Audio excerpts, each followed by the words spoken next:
It's the whole deal, I would say. And being self-aware is critical.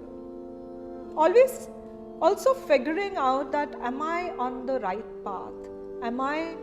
What are my goals? Why am I doing this? And constantly check in, with yourself.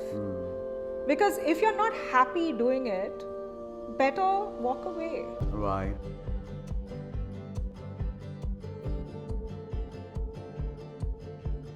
Say, given a situation where a child is about 20 to 23-year-old and he or she has got the clarity that, I'm really strongly connected to a purpose.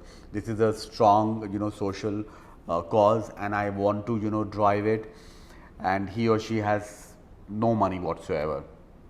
How difficult or easy would it be for him or her to take this cause on and, convert it into a So now, I think they have to do a lot of hard work researching what's available. There are a lot of grants for young people. There are a lot of grants for collectives. So you don't also have to have an organization. Or to begin with, like I said, volunteer or take up a job with another organization. Try it out. Try it out, because I feel sometimes, and being a business person, starting a company is easy. Winding down the company has its own challenges. Huge. It's huge, right? So rather than just jumping into starting an organization, first do some homework, experiment it. Even with me, it took me 2 years before I could, say, okay, this is really what I want to do, and then I registered the nonprofit. And I tried it out. I got my hands dirty. It's called learning by doing now, Right. Okay. So, if you have to say advise, or if I have to ask you that what are some of the skill sets that you believe are elementary in becoming a great successful social entrepreneur, what would they be? So one is empathy, because if you're a social entrepreneur, there's definitely an issue that you're working on. So you have to have empathy, or your emotion quotient should be high. Emotional intelligence quotient should be high, right? I think as an entrepreneur, you have to know how to run a business. So financial acumen, you have to put a team together. So even your HR, human resource acumen, has to be high. I would say very, very critical. Very critical. Without people, you cannot do it. Alone, you can't do anything, right? And you need partners as well. You have to be open and flexible. So marketing, learning how to use social media, being able to speak in public, thinking of innovative ideas to be more visible. I think you have to be the whole package. And if you don't have, I feel you have to be self-aware.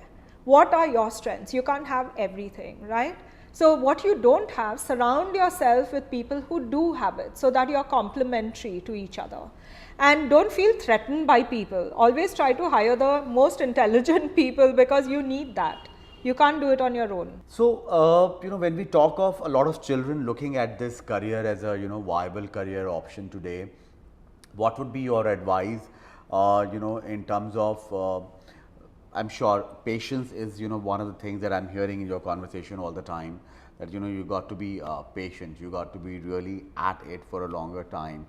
But what could be some of the other, advices coming from you in terms of, ensuring that they are able to, lead through and they're able to take it through logical conclusion?